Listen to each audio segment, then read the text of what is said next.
5월은 양도소득세를 신고 납부하는 달입니다. 이번 양도소득세 확정신고 대상자는 2만 4천 명으로 국세청은 확정신고 대상자에게 개별 안내문을 발송하고 다음 달 2일까지 양도소득세 확정신고 납부를 당부했습니다.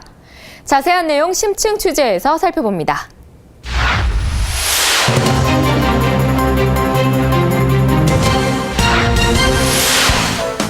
지난해 부동산 등을 2회 이상 양도하고 합산 신고를 하지 않은 납세자는 다음 달 2일까지 양도소득세를 신고하고 납부해야 하는데요. 2013년 귀속 양도소득세 확정신고 안내 지금 시작합니다.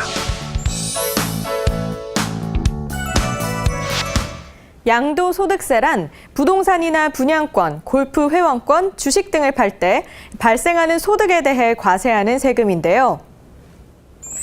국세청은 양도소득세 예정신고와 확정신고를 두고 있습니다. 그렇다면 양도소득세 예정신고와 확정신고는 어떨 때 하는 걸까요?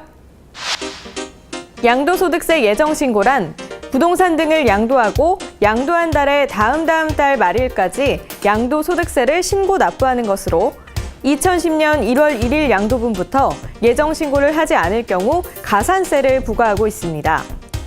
하지만 양도소득세 예정신고를 했다고 해서 양도소득세 확정신고를 해야 하는 것은 아닙니다. 양도소득세 확정신고는 지난해 부동산 등을 2건 이상 양도한 납세자로 양도소득 금액을 합산해 신고할 필요가 있는 경우 해당되는데요. 양도소득세 감면 대상 자산을 양도하고 감면 신청을 하지 않은 납세자나 양도 차익과 양도 차손이 각각 발생했지만 합산해 신고하지 않은 납세자도 다음 달 2일까지 확정신고를 하면 예정신고 때 납부한 세액 한도 내에서 양도소득세를 환급받을 수 있습니다. 국세청은 특별재난지역으로 지정된 안산시와 진도지역 어민들과 세월호 탑승자 가족에 대해서는 양도소득세 신고 납부 기한을 최대 9개월까지 연장합니다.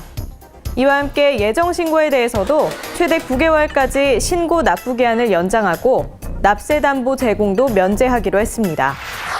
한편 양도소득세 신고 대상자가 기한 내에 신고하지 않으면 20%의 무신고 가산세가 부과되고 이와 별도로 신고 기한까지 세금을 납부하지 않으면 하루 0.03%의 납부 불성실 가산세가 부과되는데요. 또한 허위계약서 등으로 소득 금액을 적게 신고한 경우에는 40%의 불성실 가산세가 부과됩니다. 국세청은 양도소득금액 합산 무신고자와 불성실 신고자에 대해서는 사후 검증을 철저하게 진행해 엄정하게 과세할 방침인데요. 특히 탈루 혐의가 큰 경우에는 조사 대상자로 선정할 예정입니다.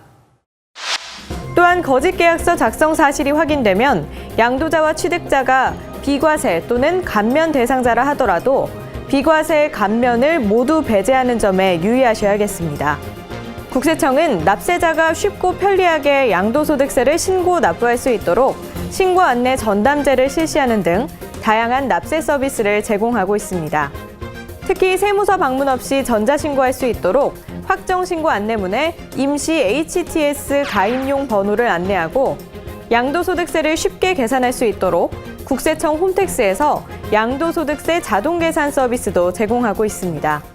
이 밖에도 납부할 세액이 1,000만 원을 초과하는 경우 납부기한 경과일로부터 2개월이 되는 날까지 분납이 가능하고 분납 신청자가 분납기한까지 세금을 내지 않아 가산세를 부담하는 사례가 없도록 분납기한 일주일 전에 휴대폰 문자 메시지 등으로 납부기한을 안내할 예정입니다.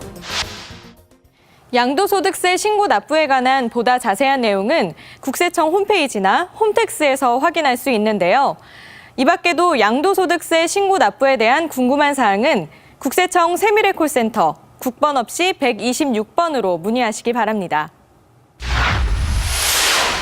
양도소득세는 납부서를 작성해 가까운 금융기관에 납부하거나 카드로텍스 홈페이지 또는 세무서에서 최고 1,000만 원까지 신용카드로 납부할 수 있는데요. 이때 신용카드 납부 대행 수수료 1%는 납세자 부담이라는 사실 알아두셔야겠습니다.